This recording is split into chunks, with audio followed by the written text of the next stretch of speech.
This is why the audience score is like at 77 rather than 90, because this is the faction of people who can't take it. They cannot take it. What are you doing, man? Like, please stop.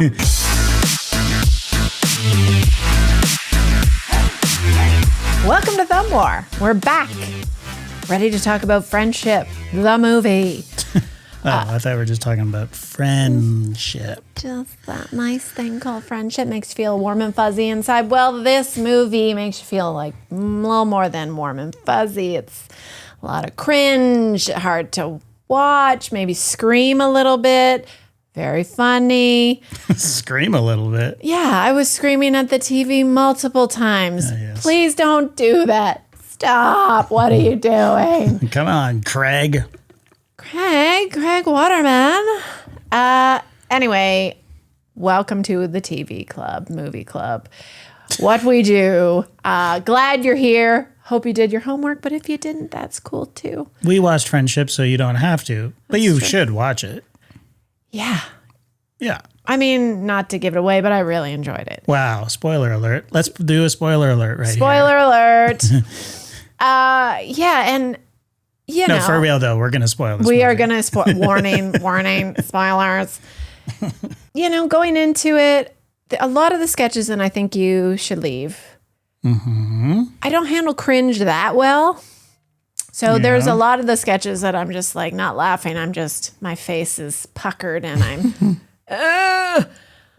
But then there are some sketches that fucking kill me. Like your favorite one that you introduced me Brian's to. hat. Oh my God, I was dying. It's the best sketch, but there are so many great ones. I mean, I love that show. I love Tim Robinson. Season 1, especially of I Think You Should Leave, is just pound for pound one of the best comedy shows out there, I would say. He's just so funny.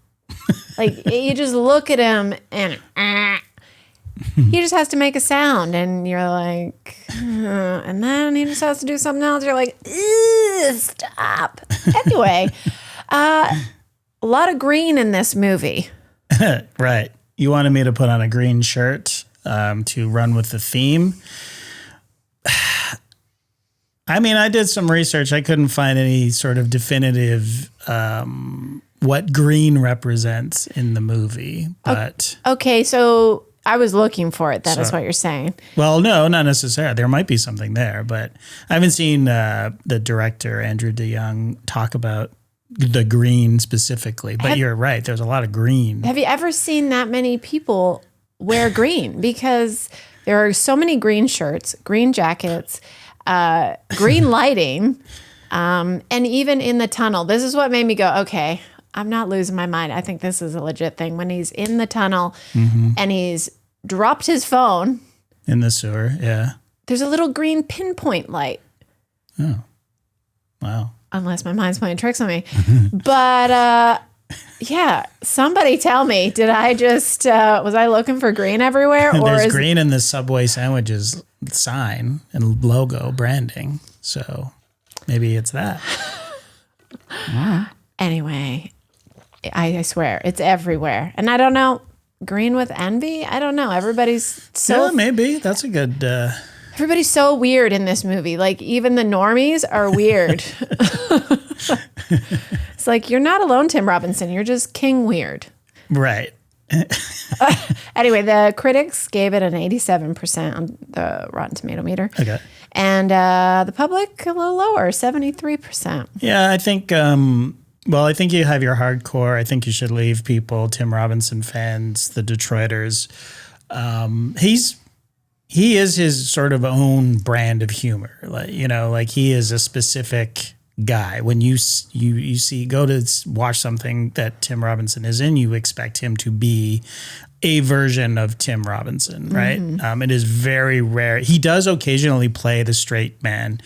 Like in the burger sketch, for example. And he's very good at it. He has sort of a kind of tender vulnerability about him, which evokes, you know, sympathy for this movie especially. But he's also one of the most abrasive characters that you'll ever see on screen, right? Like, So, there are a lot of people who do cringe really well. Gervais probably the king of Larry kings. David. Larry David does it well. Larry David does it sort of in a more aloof way, I would say, whereas the David Brent character is very on sort of in the same realm as Craig Robinson. Yeah. Is Craig Robinson? Craig Waterman. Craig Waterman. Craig Robinson is a different actor altogether, who is also a very good comedic actor, but a totally different guy. Sorry, Craig Waterman. Waterman. There's a bit of David Brent in Craig Waterman in the cringe sort of. Yeah. I think he's more like. He has less of an ego, though. He's just more of a raw wire than David Brent. Yeah, that's a good way of putting it. And David Brent has many, many interests. Craig Waterman, almost zero interests going into this movie. Like he's an empty shell absorbing everything around him. Right. Yeah, and he goes from 0 to 100 in a nanosecond. Yeah. It is amazing. Okay, well, I wasn't sure if you would like this because I know that you do have a problem with cringe sometimes. And I think we sort of, was it before or after that we watched the movie that we me and the kids sort of introduced you to some of our favorite sketches on I Think You Should Leave. Well, I had watched a little bit of it with you a while ago. Yeah. Which you didn't like. Well, it's not that I didn't like it. I was just not laughing. I was just like, oh, what is happening? It's a comedy show, so if you're not laughing, that's a problem. But I don't think I had seen Brian's hat, and that killed me. So maybe I needed a little bit of a taste for who Tim Robinson was. Mm-hmm. But the movie, it was an A24 production. Mm-hmm. And so it was still a lot more different than his sketch comedy because there was more depth to it. Yes and no. I mean, I've read reviews where people are just basically saying it is just one long I Think You Should Leave sketch. I think that's not fair to say. It does absolutely lean on Tim Robinson's sort of his characters that he plays, like I said. Yeah. But while it has a pretty simple plot line, I think it's quite layered in for sure what it's trying to say. Yeah, definitely. Andrew DeYoung, who is a director and writer, I mean, from what I've heard on the internet, he wrote it specifically for Tim Robinson, which who else would play that and do it like that? Yes, well, I've heard it from his lips. Oh, okay. So he did write it specifically, or when he started writing it, he started thinking of Tim, and by the time he had finished writing it, it was like, this is for Tim Robinson. He sent it to him basically saying, I wrote this for you, and I want to shoot it like the master. So is it shot like the master? Not really. He wouldn't be able to on that budget, but the vibe is definitely there. I mean, is it too much to say that it was brilliantly written? I mean, it was I like don't think so. A perfect movie about narcissism. Like just kind of, I mean, obviously it's more complex than that because he's totally a narcissist. Yep. But at the same time, like there's so many other things happening around him, so many other weirdos and all their idiosyncrasies and how he kind of fits into the community and how they take him in. It's anyway. Everybody, as you said, is weird in this movie with maybe the exception of Tammy, the wife played by Kate Mara. I guess they kind of, it seems weird to me at first that she stays with him. Right. When she clearly has She's clearly moved on. And she clearly has an ex who's hot, a firefighter, who is clearly the baby daddy. You're right. And is very nice to her and loving and doesn't seem like a total wanker. But then I'm like, oh yeah, but she does say her mother did not leave her narcissist dad. And sometimes we're drawn to these poisons that we can't help ourselves, that we're just familiar with, that we grew up with. So I'm like, oh, maybe she's not as weird as she seems because there is like past things she's dealing with. So, yeah. I mean, she does have a weird relationship with her son. That scene. Wow. I mean, if you want to talk about that scene, we could jump right to it. I mean, the kissing on the lips. You don't kiss your sons on the lips tenderly. Well, they embrace your chin on either side. But it was like nacho time. Good job. Mwah. After he feeds her these nachos, it's like it's odd. It's very odd. Okay, so maybe Tammy is weird. maybe stand corrected. But also, it's weird that she's drawn back to him after she's like had this inspiration or epiphany to leave him. Right. Just because he bought a van. He's still acting like a weirdo at the restaurant. Anyway, maybe we're jumping ahead too fast. Okay. I don't think there's any total normies in this, for sure. Okay, you're right. I was just looking for someone. Looking for one.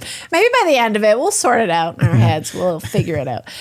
Okay, so this starts with a group meeting. And I think like the first few scenes in this, they're really trying to introduce you to what a fucking weirdo Craig is. Right. It's a subtle start. They're in a group meeting. It's kind of quiet. It's really focused in on her. Mm-hmm. It's cancer survivors. Yeah, it's cancer survivor meeting. It pans over to him when he makes a stupid remark. And she's like, I'm worried that the cancer's going to come back. And I'll never see my son graduate. It's not coming back. I'm like, oh, God. Right. And he does it in more of a, it's not coming back, like he puts on a voice, But it's perfect because he recognizes that there's tension in the air, that there's something needs to be said to break this tension.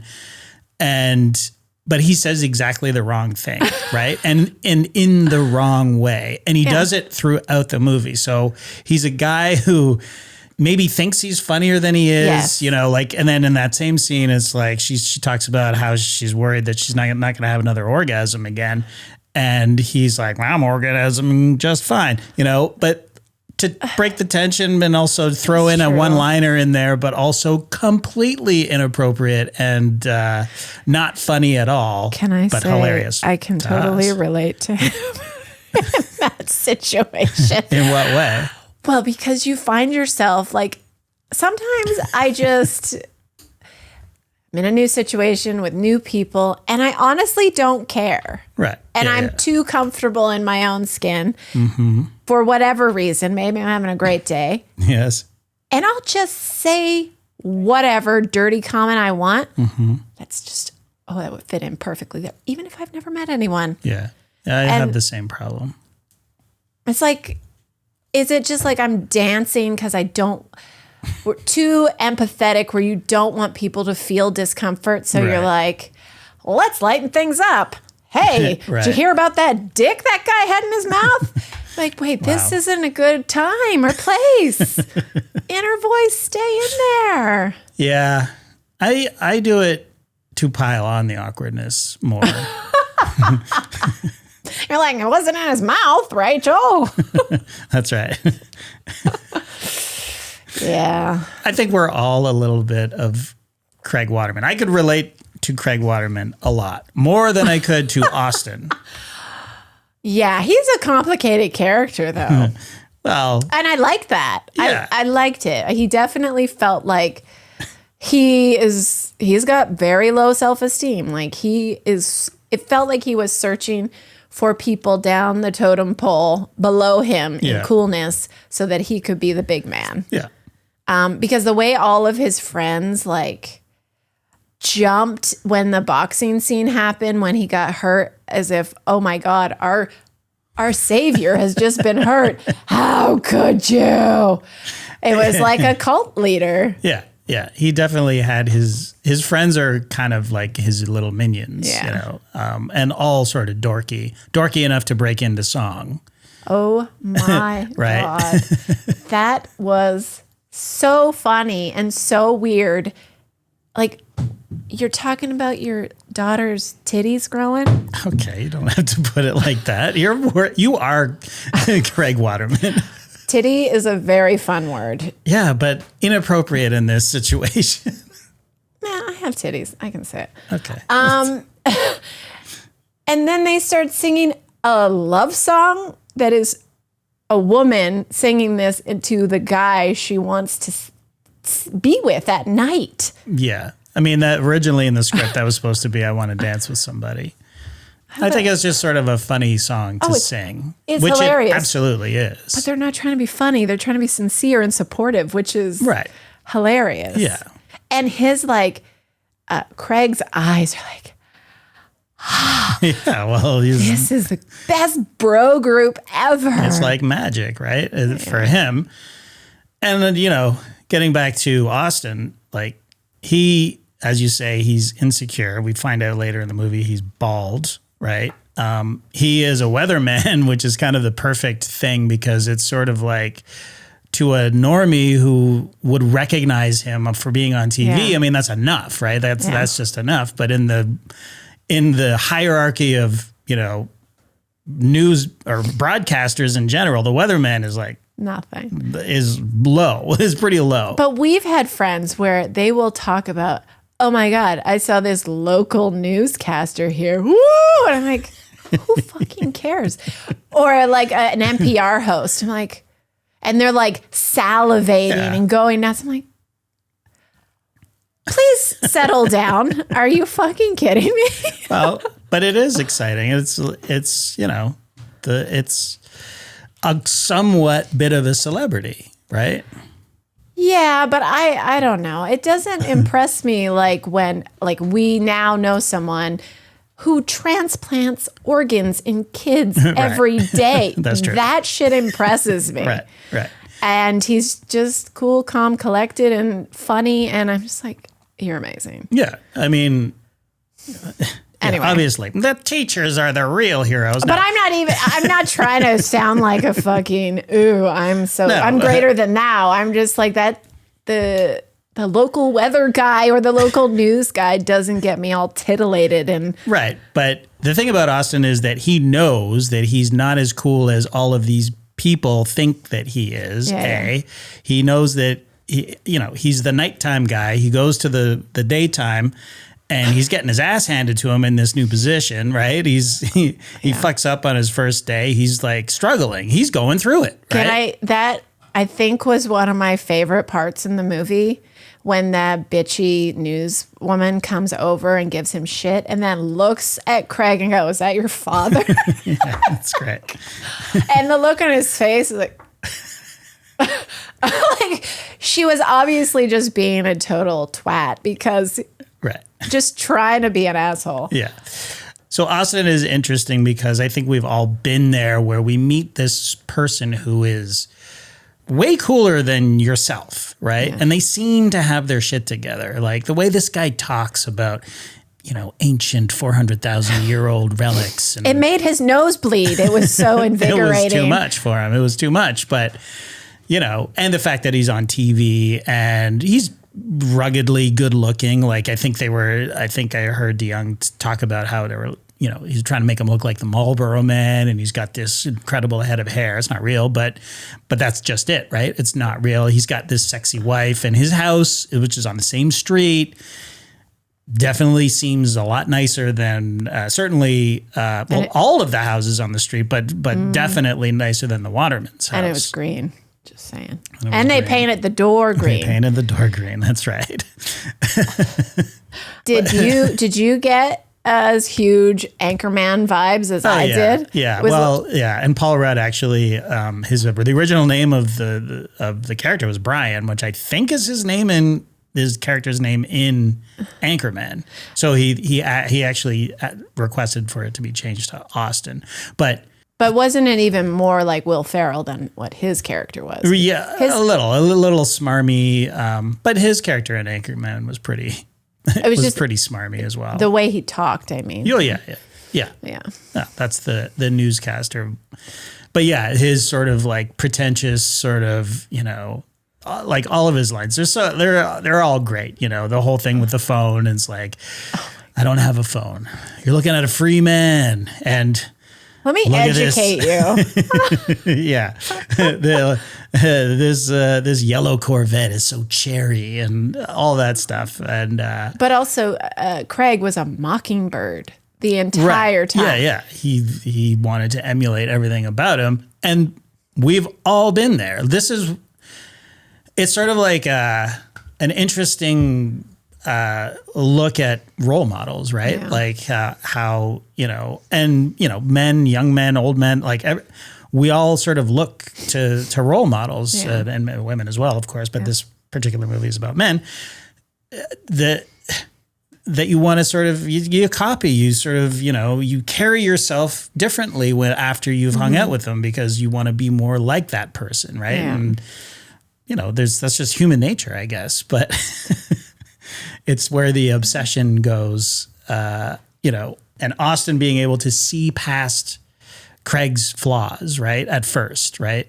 Because he sees in him, here's another one. Here's a dude. Here's another minion. I know this sparkle in his eye, and this is somebody I can take under my wing, and I can, whatever. I can just hang out and just have another worshiper with the rest of my friends who absolutely have that vibe. Yeah. Right? Absolutely. I mean, one of his friends' name is Jimp. Okay, yeah. With a P. That's the new guy in the end. What? It's just so great. It's so great. Okay, so we already jumped through the nacho time. Oh, sorry. No, it's okay.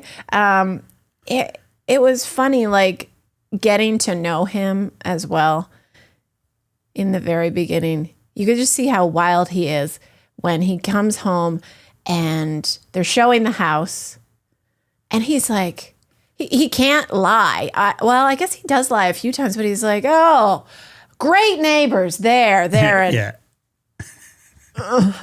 He can't bring himself to say whatever that house is, right? Like, yeah, and he's just, again, that like, I need to talk, I'm uncomfortable, I need to fill the space, because nobody that just came out with that realtor is talking to him, and as soon as I don't even know if they're that far, like, guys didn't fucking talk to me. Like, oh my God, this guy is psycho. Right. And he says the most cringe thing you can say when somebody walks out of your house after just viewing it. Oh my God. Did you steal anything? Or you didn't steal anything, did you? It's just like, let me choose the most awkward thing to say at all times. Right. But he's trying to be funny. He's trying to make a joke. That's the thing, right? Yeah. I mean, and he does it, again, throughout the movie. When his wife is leaving him and she's like, I'm going to stay in Devin's pool house, he cannot help himself but say, who? Because it has been like his negligence in listening to her has peaked. Right. And he finally knows Devin's name. Right. And then has to turn it into with his weird little croak. Oh my God. And she just gets up and walks away. But what did you think of the sewer adventure he goes on? Sewer Adventure 1. I mean, it was great. I mean, the whole thing with the what is it called? The diner. Oh my God, Ocean View Dining. Ocean View Diner. We learn about his clothes, his wardrobe. Oh, and they also sell food. Jeez, that's surprise. It's great, but Austin, who he's been urban spelunking. He's been through found the labyrinthian sewers that lead you to the top of City Hall, which is ironic because he hates the mayor. His band is called We Hate or Mayor Carmichael Sucks. Mayor Carmichael Sucks. It's awesome. When Craig loses his shoe, it's great. It's just like, and his attempt to, jump up onto the ledge and the scream and just the production that it takes for him to get onto that ledge. Austin the whole time going, yeah, you did it, buddy. Like he's still with him, right? He's a good cult leader. Yeah. He's still he's still putting up with them, you know, and then, you know, they have this sort of nice moment. It's like a magical night for Craig, Yeah. you know, and he's basically being romanced and swept off his feet, right? He really is. He really is. Gets to smoke cigarettes and drink beer on top of the Obsidian Hall with the coolest guy he's met maybe ever. And he can give him advice because he's complaining, I have to do the weather shift at night. He's like, just ask him. I've got an office. I can eat the biggest, messiest, stinkiest sandwich I want. Right. Just ask him. Exactly. And you know that he was given his office because nobody can stand him. And so they're like, yeah, just give him his own office so he can just be in there and leave us alone. Right. But it's fine. But, you know, it is good advice because it works. Right. Yeah, it's true. And he's in that conversation. He's so pleased because he is getting attention from this cool guy. And he goes, "Arr!" He just makes a weird ass sound for more attention.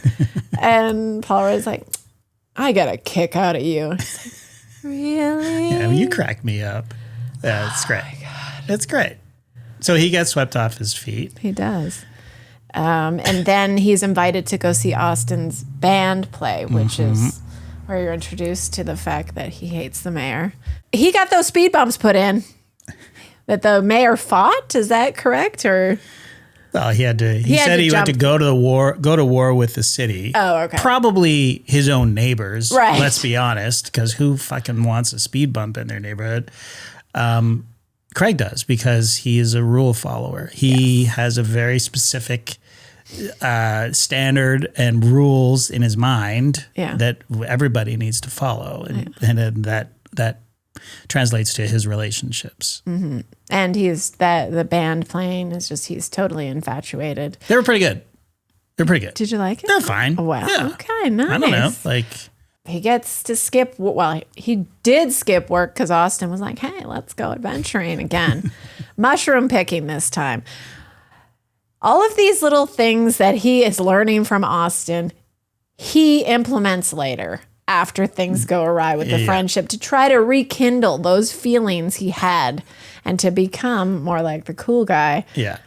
So, I mean, that's when he loses his phone and in the mud. In a great sequence where he's just yapping away and just slowly sinking into the mud and literally panics. Help me! And then he drops his phone, and that's where we get the I don't have a phone. You're looking at a free man, which is a complete lie. We find out later. Total lie. Which is great. You know. Maybe because they have a landline because I don't know. But then after that mushroom picking incident, when he's just like, life is good. There's this montage of Craig fantasizing. Right. Where it goes into a apocalyptic post-apocalyptic kind of situation where he's helping him by putting firewood, and he's just a goddamn hero because of it. Yeah, well. But there's the line that he's saying during this narration. He repeats it at the end, and it's so cringe. I'm at the edge of life, and the view is gorgeous. That's right. Oh, my God. And he says it with such passion. Ugh. My insides hurt from cringing. Well, he's like fantasizing about what could be in this new relationship and just like looking down the road and going, God damn, this is going to be awesome, man. Even when all hell breaks loose and the shit hits the fan and we're in post-apocalyptic times, I'm still going to be, my life has changed after meeting Austin, man.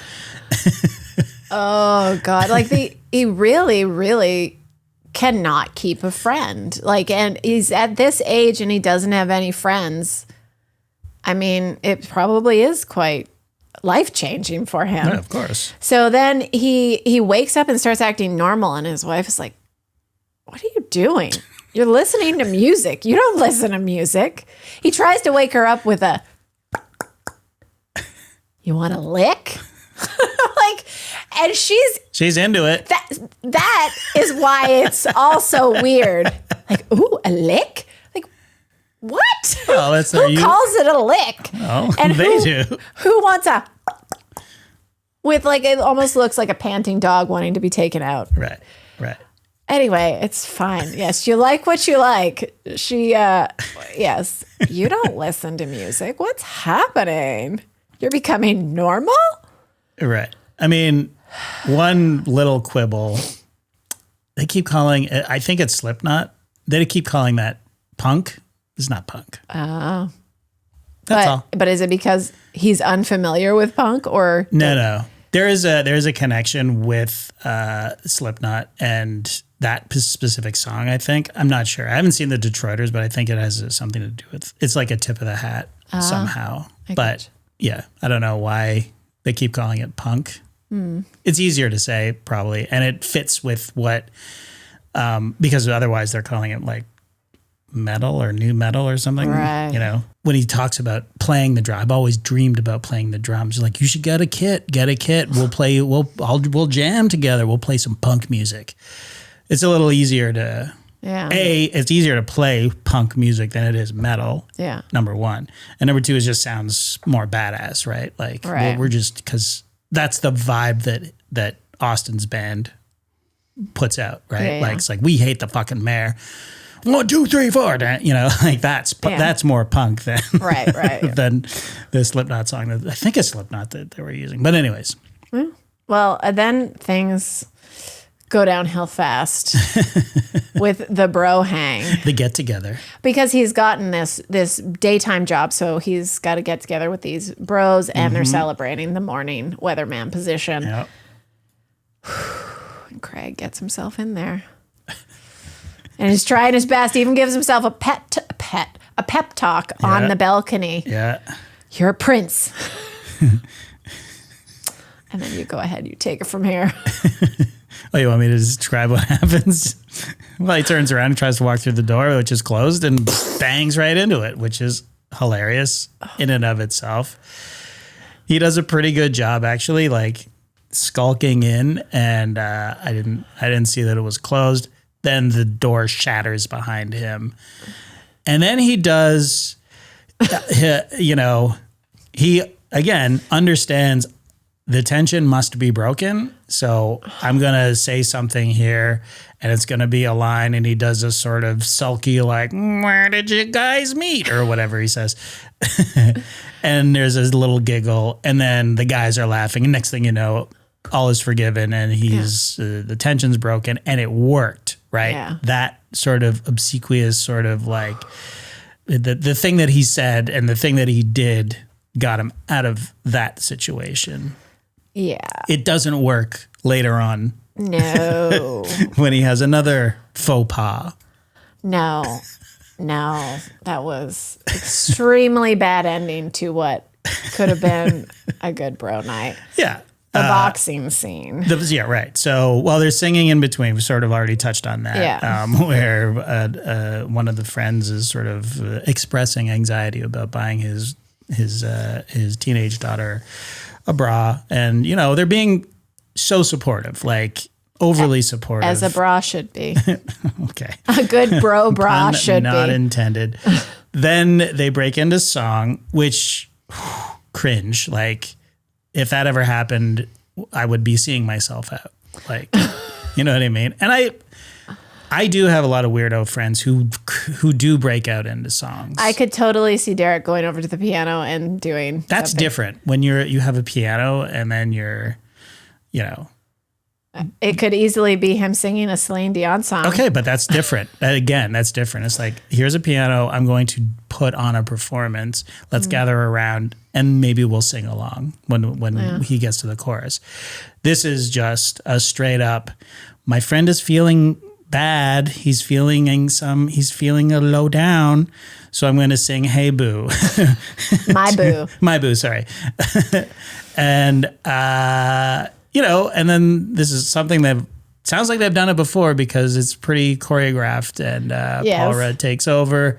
And as you said before, Craig is just like, it's tantalizing. Just so taken aback, and it is kind of a lovely moment, and it is sort of like, part of me wants to be like, well, that's how it should be, right? Men who gather together, have a few beers, share their thoughts and feelings, break out into song if necessary, you know.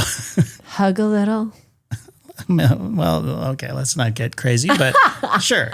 I mean, this movie is about, male loneliness and male, how difficult it is to make friends in your, mid and later years. Like, this whole script is born of Andrew DeYoung being sort of ghosted by a dude that he wanted to hang out with. Oh, right? really? Yeah. Who I think the story is he texted him wanting to hang out or whatever, and the dude was just like considered him like a work friend rather than a That was the response? I don't know if it was that or that's just sort of how he came to it, but just him being a 39-year-old man who's just been ghosted by this dude that he just thought was cool and just wanted to hang out with. Yeah.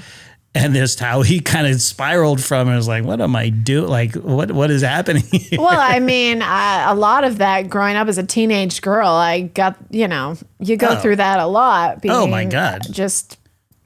Yeah. I mean, Get the fuck away. We hate you today. We love you tomorrow. Right. And, those feelings come up still, right? Yeah.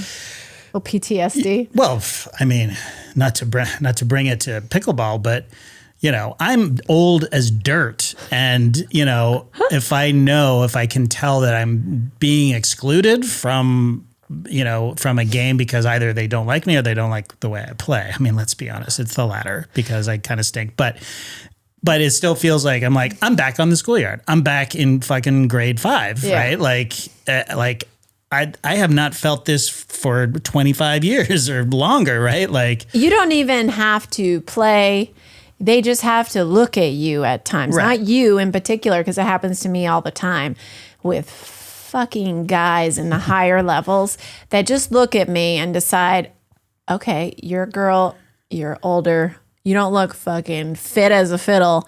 You're going to suck, so... Right. Just pretend I'm not there or take all my shots. Yeah. And it makes me crazy. Right. And, I think it translates to other things like finding out you weren't invited to a party or finding out like, there was a get together, Yeah, of course. You guys went golfing and you didn't invite, like what I didn't get the text or whatever.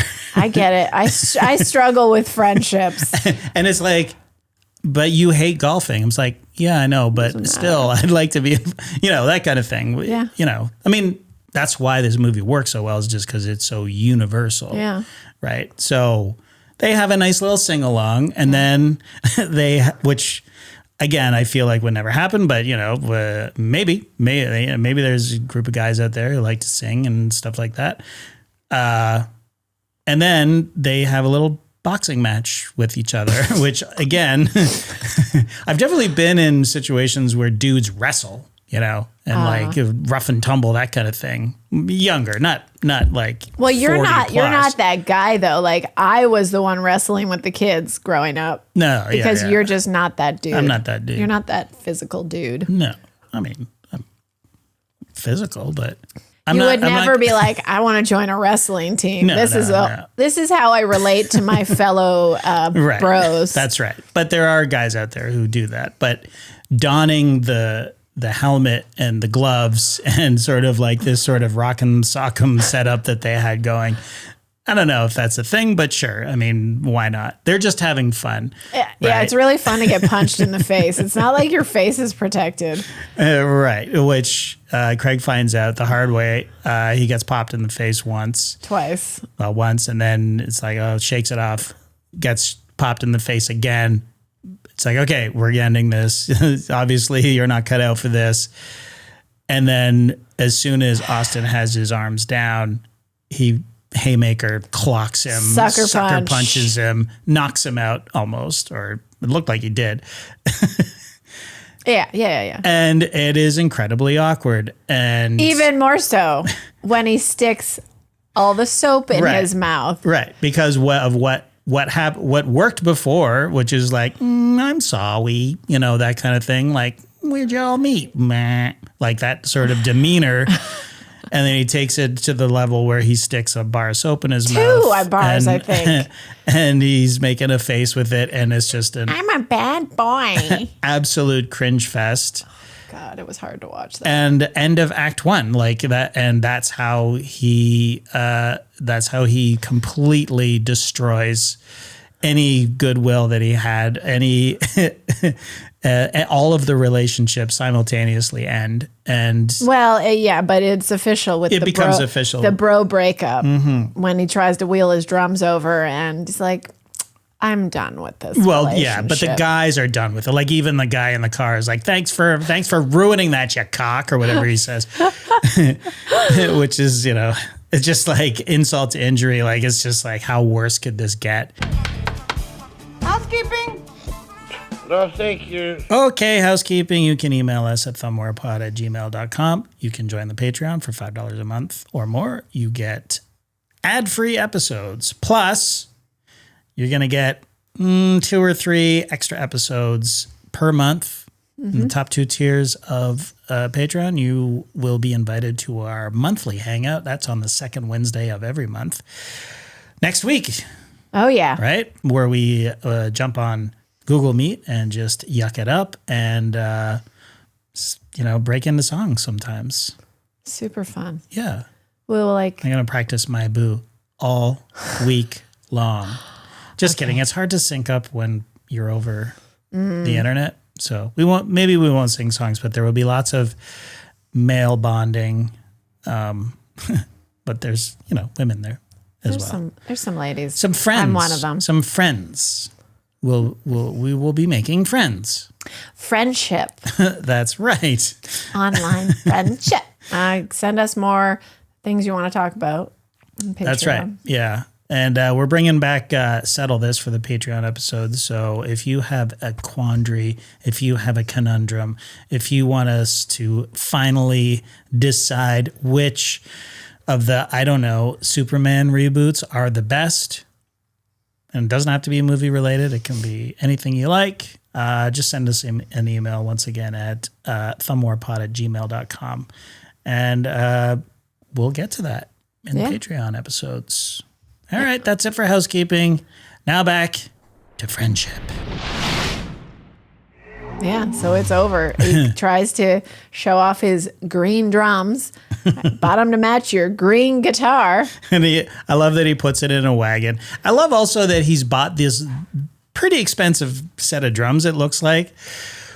All while his wife has been asking for a new car for her business, right? It's like, oh, you're just going to go buy yourself a fucking set of drums. And he's just so narcissistic, completely oblivious to her needs, to anything other than what is going to serve Craig at this moment. Yeah. Packs this drum set up into a wagon and takes it over to show it off to his new best friend.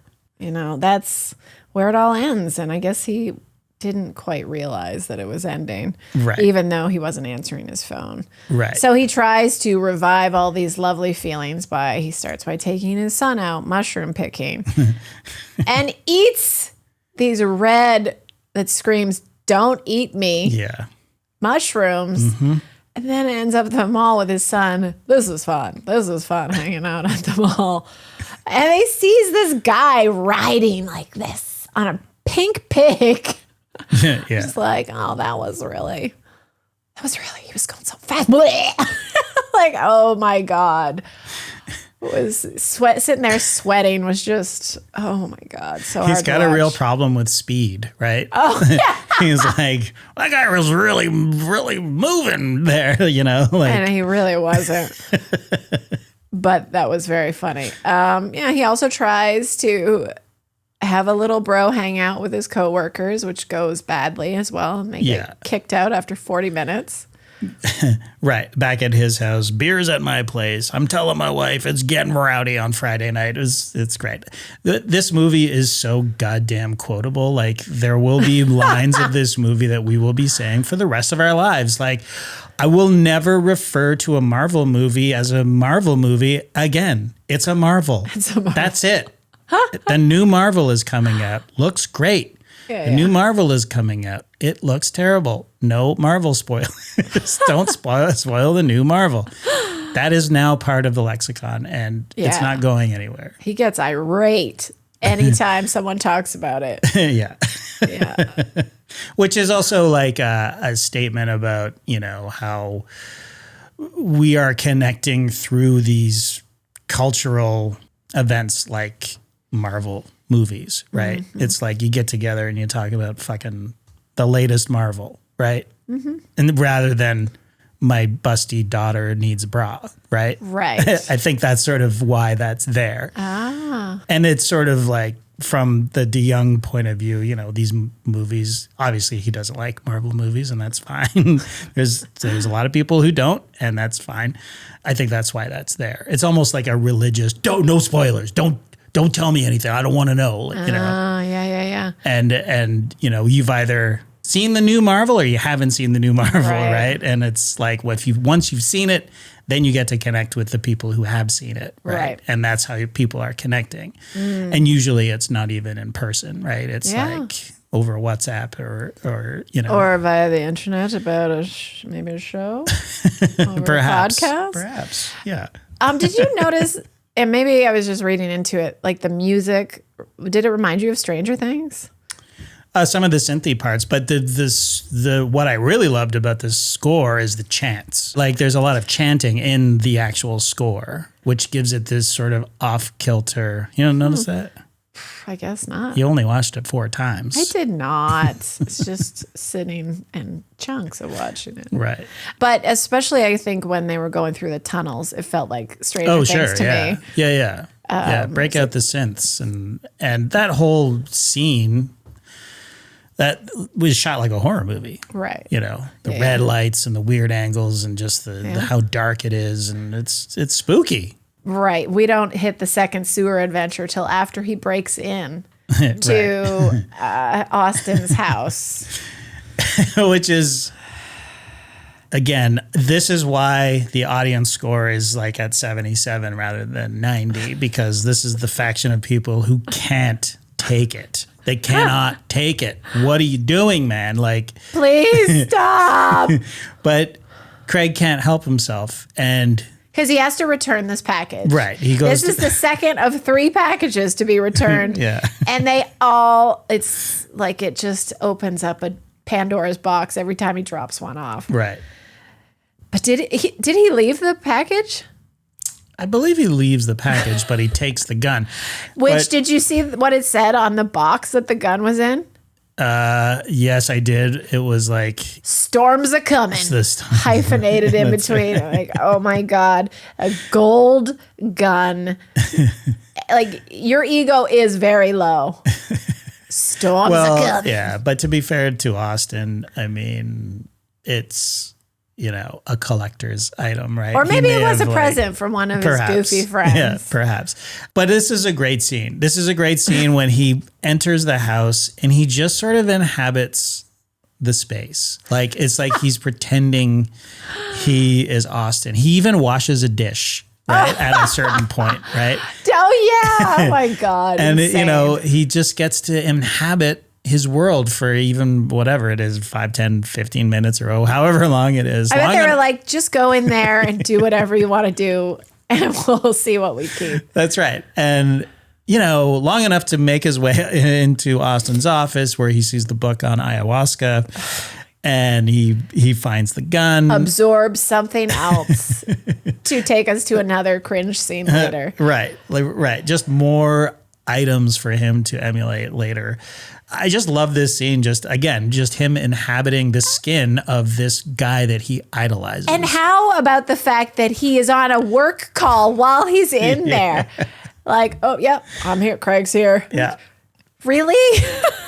While his wife, Austin's wife, is waking up from a nap thinking that he is Austin, and then him having to sneak out. And you're so wrapped up with him forgetting to let go of the gun, and he accidentally takes it with him, and he is trying to escape the house. But then the phone call itself is pretty goddamn funny because somebody is saying, hey, let me just clear this up real quick.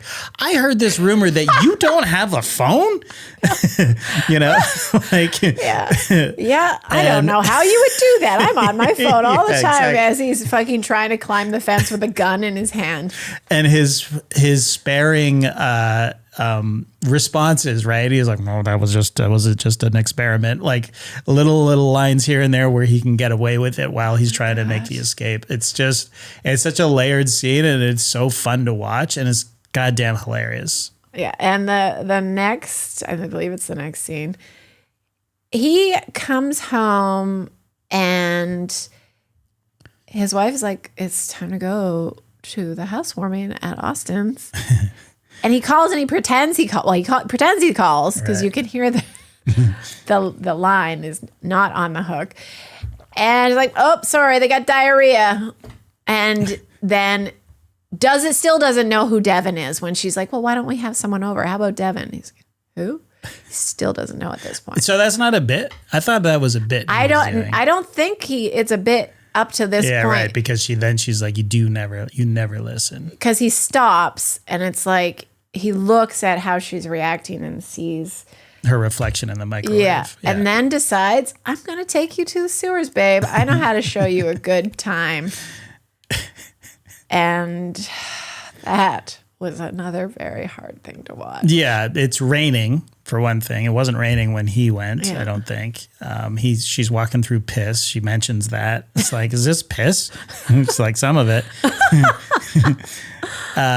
They see a bat. They get scared. They find the spot, the ledge where Craig had a hard time getting up. He doesn't want her to see him have all this the struggle with it. Yeah, you go ahead. And then that's when she sort of had enough, and they have the little bit of a fight, and he's like, you beat cancer. We're out. We're having a good time. They're in a fucking sewer, but still. He so desperately doesn't want her to see him make an ass of himself. That's right.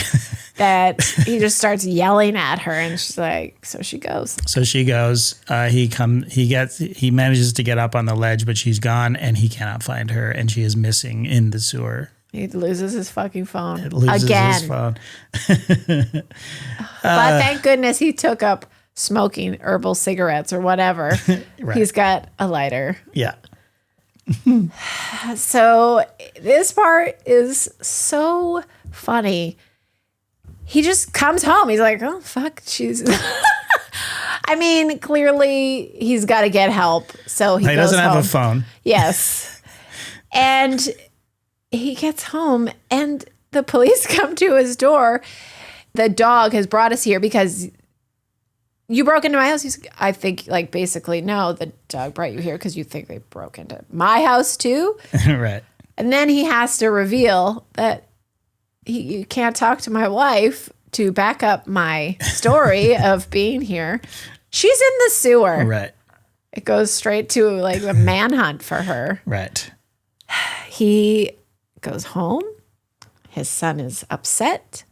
The weird girlfriend is introduced.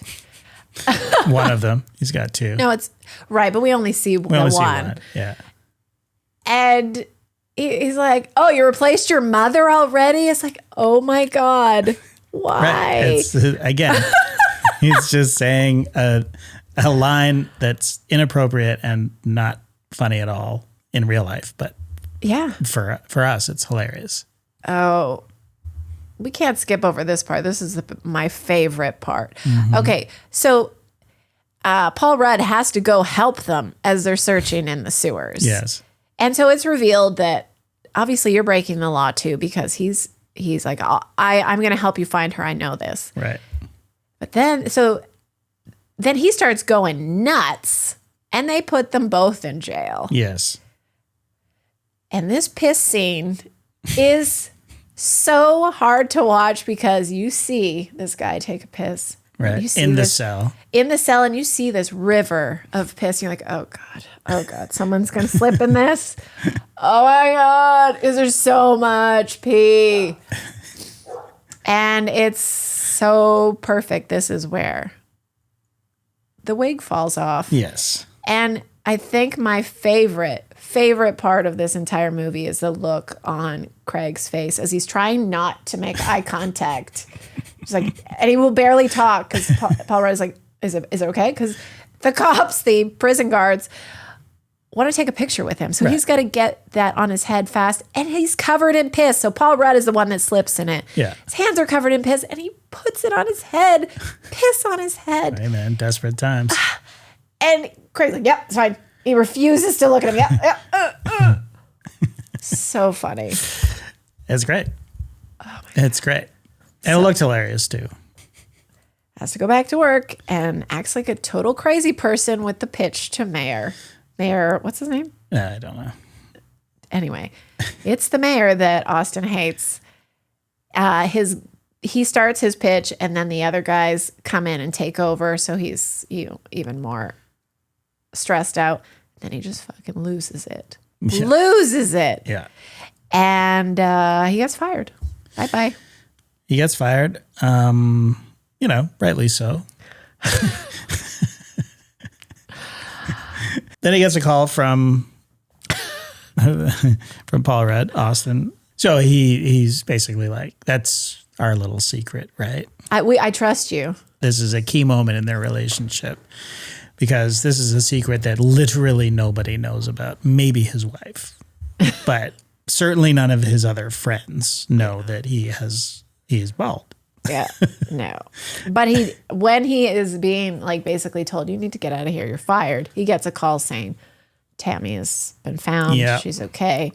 And this is another very cringy, hilarious moment. He goes home and he acts like a total ding dong. She is wearing that like silver blanket that they give to to victims of when people go missing in the sewer. Yeah. And he can't. He's like, do-de-do-de-do, looking around, making a tea and fudge comment. It's so fucking awkward. He's so good at that. Yeah. No apology. No, it's just about how hot it is in there and, that kind of thing. So fucking hot in here.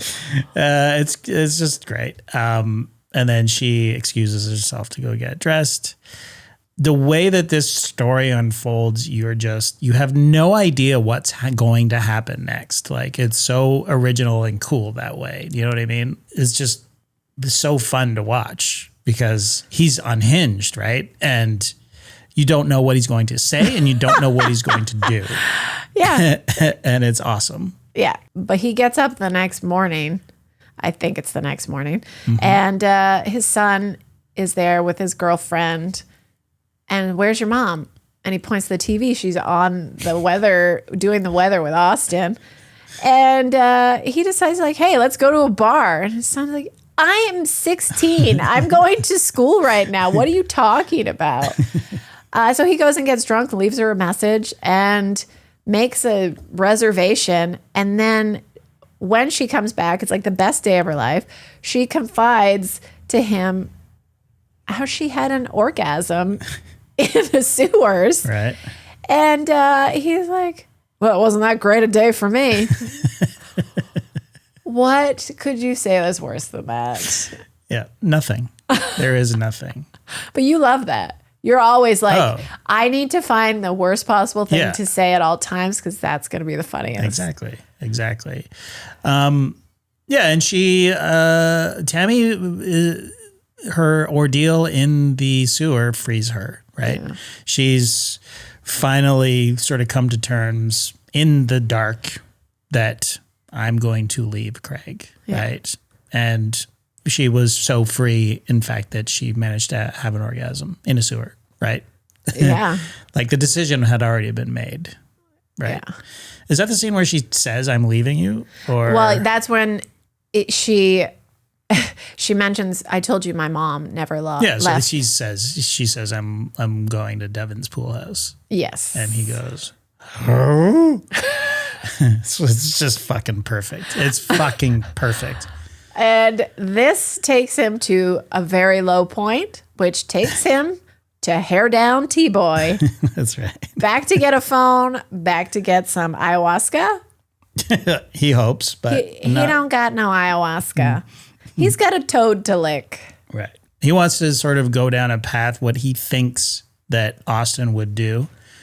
So he goes in search of ayahuasca, but licks a toad instead, and that's the next best thing. That's a big lick. Oh God, was it too big? It's a great scene. The kid who plays what's his name? Well, it's T-Boy when his hair's down. When his hair's down.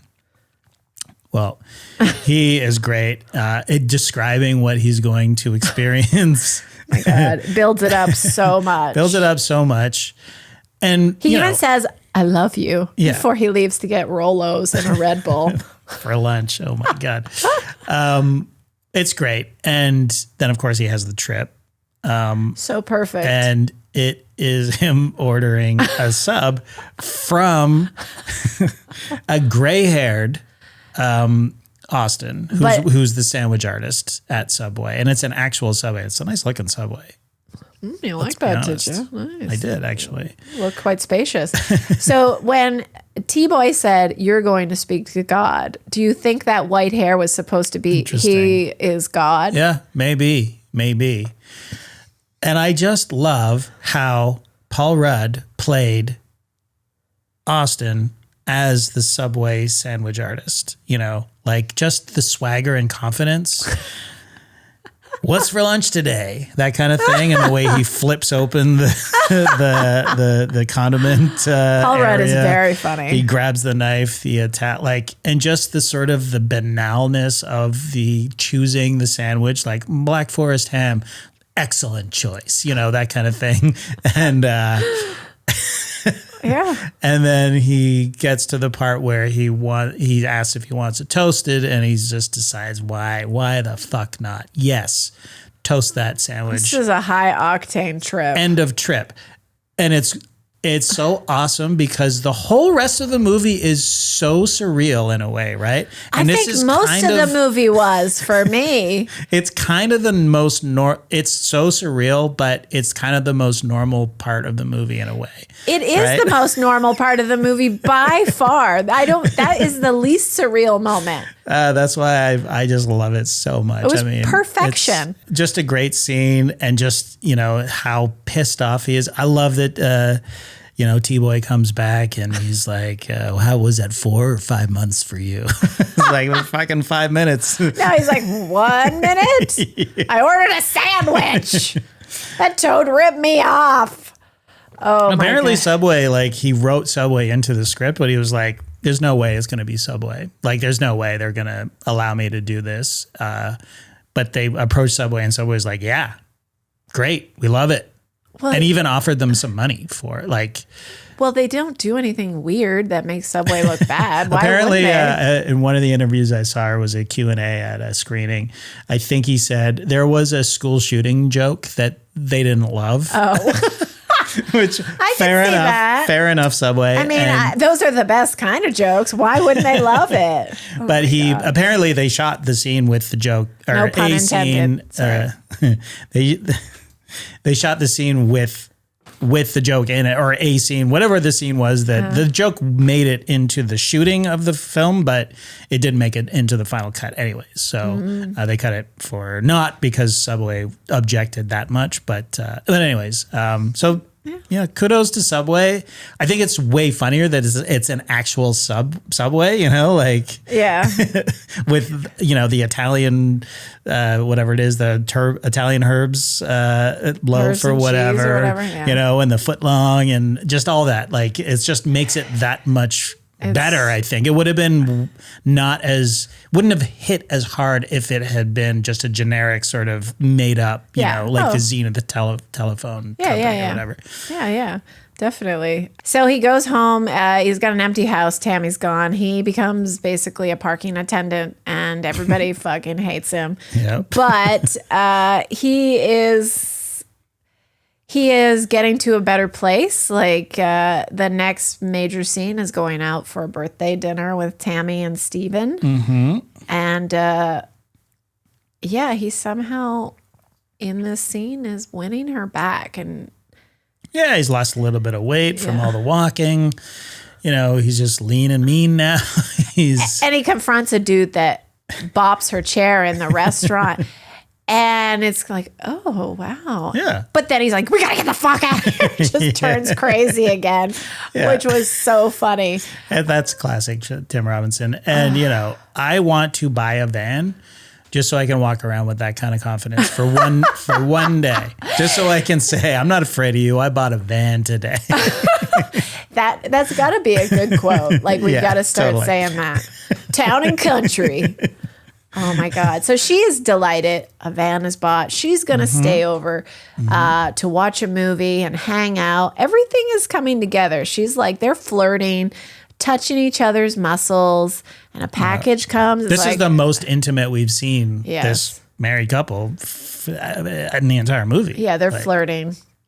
And then a package is delivered that's supposed to go to Austin's house. And he even says, can you take this over to his son? And you think, okay, it's going to end all right. It's going to be okay. Right. And then he's got to go get candles for the cake for his son. And she gives him the keys to take the van. He goes back out and he sees that yellow car has been bought and he wasn't asked to take the first ride in it like was promised. So he fucking goes so hard over that speed bump. Yeah, his intention to ram the car, is that what we were assuming? He doesn't. So. He doesn't, though. Yeah, because of the speed bump. Oh, maybe. Also, I don't think it was in the budget to destroy a Corvette. Yeah, that makes sense. And then he just goes into the house and starts acting like a fucking crazy person. Yeah. Yeah, he finally snaps. He tries to play it off and try to act normal, and then he apologizes, right? I didn't see him. He kind of goes in. He says, "Oh, I'm here." It's he crashes the party. He's like, "I'm double fisting. I got to catch up to you guys." And he's trying to be like cordial and like sort of like fun. I'm here to party, and let's pretend none of this ever happened. That doesn't work. Yeah. Then he apologizes. Then he pulls out the gun. I didn't see him take the gun. Yeah, I don't know. But I guess maybe it was in his pocket of his jacket the whole time. Oh my God. And then it's just, ask me a question. Ask me a question. What did he say? I'm good at rather than. Would you rather? Would you rather? Would you rather? Would you rather do stand up for your dad for a year or I can't think of anything else. I'm too nervous. Oh my God. It's just great. It's just great. Then it just goes crazier and he somehow connects with Austin again because that fucking wig flaps off when Austin tries to get the gun. Austin tries to get the gun. The gun goes off. Everybody hits the floor. Nobody's shot, but Austin's toupee or wig has flown off his head. And this is where they have their moment, right? This is the victory of the movie, right? Yeah. Because Craig then covers for Austin while he tries to find the wig. He's like indicates that the wig is not there. Then he goes even crazier, telling everybody to get their heads down and I'll shoot your fat head off or something. Oh my God. This is the scene where we meet Jimp as well. But yeah, then he gets the wig back on and then he says, "All right, it's a school night. I gotta get out of here." And then the cops arrive and he hears the cops coming and then you rats, he goes crazy again and smashes through the door again. Right. Which ends up with Paul Rudd carrying him like a baby out. Right. And just the look of bliss on his face, looking up into Austin's eyes as he's being carried like a baby out onto the street and into the cop car. And then he's in the cop car fantasizing about what could have been, right? Which is really sad, actually. It's very it's so like I got tricked for a minute. Going, oh, it was a dream? I mean, there's theories out there that everything beyond licking the frog is a dream or a hallucination or a part of the trip, right? Okay. But yeah, it's that there is like, oh, is this was this all like a anxiety, like fevered sort of fantasy up until this point, and then everything was fine? But no, he's in the back of the cop car, imagining what could have been, in the same way that he was imagining what could be at the beginning of the relationship. And then, we crash back to reality. He's still back in the cop car, and Austin turns around and winks at him and gives him a lovely smile. And Craig looks like such a fucking psycho in the car. He's so blissful and delighted. It's just pure insanity. Totally. And then he gets carted off. Who knows? Probably going to, I don't know. Is it going to get smoothed over by the weatherman, or is he going to end up in an institution of some sort? Who's to say? Maybe it'll be a friendship too. But yeah, no, I hope not. No, come on. It's too perfect. No, it's the perfect ending. And it's great. And there is a victory there. It's a bit of a happy ending in that they do have this bond. And this is sort of speaks to when you make friends with somebody and what gets you to the next level of friendship, right? You have your acquaintances and your friends and your dudes I hang out with and whatever, fantasy football friends or whatever, But this is how you get close to somebody, by having something between you that is a bit of like a secret or an intense sort of experience. This is both for them, right? And Austin can't help but see past all the flaws because he did do this one thing for me, right? Craig made his life way, way worse. And he caused all the chaos and the wig toppling off every time. Right. He put him in those situations. Fair enough. But to be fair as well, Craig was waving a gun around. He was good. But yes. No, that's what I mean. Craig caused all of this, but as well, he did do him a solid by, He is a dedicated follower. Right. And it was a nice sort of an appreciative, okay, we got this. And we may never even speak ever again, but we have this, right? So anyway, I thought it was awesome. I loved it. What else can we say? I mean, I loved it. I felt like it was such good writing. And oh gosh, we can't skip this part. I'm sorry. We talked about every part. No, we didn't. Oh my God. Okay. We got to talk about. Along here. We got to talk about her. This is as long as the movie. Her welcome back party. Oh yeah. That's right. What's that guy's name? Connor. I don't know what his name is, but he is hilarious. So good. I don't know who he is. He is a fixture. I think he might have been in Detroiters, or he's a comedy guy. I'm absolutely going to look into him. Connor McCauley, maybe. Anyways, he's in the garage. This whole welcome back party, which I feel like she must have set up for herself. Maybe. Or it was probably Devin. Oh, that's true. Craig is in the garage. Everybody's out in the main room, and he's on his drums. And this rando stranger, apparently a realtor, comes in and just starts talking to him nice. And then it just turns crazy, and it is hilarious. Yeah, it's great. There is a 12-minute version of that scene, apparently, on the DVD. We might have to buy the DVD. And it was just literally them improvising back and forth, and Tim Robinson trying not to laugh. And I've seen a few of the deleted parts of that scene, and it's just I think it should be in the full movie. Yeah. Maybe not the full 12 minutes, but that scene could have gone much, much longer. Then the longer it would go, the funnier it would be. But you could tell they were about to start laughing. Oh, though. yeah. That's why it didn't make it. Yeah. They and it's all improv, including, and then later on when he stands on the chair and he's like, I'll end with this.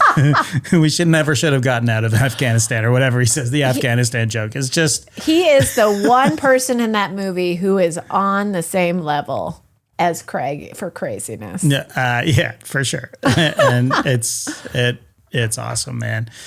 Okay. Anything else we got to hit before it's good. We said everything? We purged. We said it all. We purged our love for this movie. Big thumbs up for me, for sure. Yeah, absolutely. Thumbs up. It's definitely in the top contender for best movie of the year. For me, I mean, and I feel bad that I didn't see it in the theater. I don't feel that bad, but I don't know. I feel like we may have to buy it. I mean, it feels like one of those classics. Oh, this will be a rewatchable for sure. Like that we'd watch every once in a while, like just pop it in because it's, it'll go down as a classic comedy. And, again, it's not for everybody. If you don't like that kind of humor, then you will despise this movie. But I feel like if I love it, how could cringe is normally not my thing. Yeah.